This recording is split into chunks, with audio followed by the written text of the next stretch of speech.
আসসালামু আলাইকুম। আলহামদুলিল্লাহ ১৫ দিন হাতে পরাগায়ন করা হচ্ছে। মাশাআল্লাহ অনেক ভালো হচ্ছে।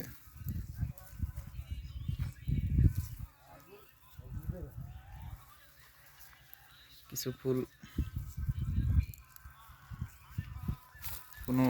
কোনো মার যায় নাই, প্রত্যেকটাই ভালো হয়েছে। নতুন কিছু ফুল আছে, এগুলা আর কি হয় না এখানে, এগুলোর জন্য করা হচ্ছে। আরও ৪ থেকে ৫ দিন করলে হয়ে যাবে।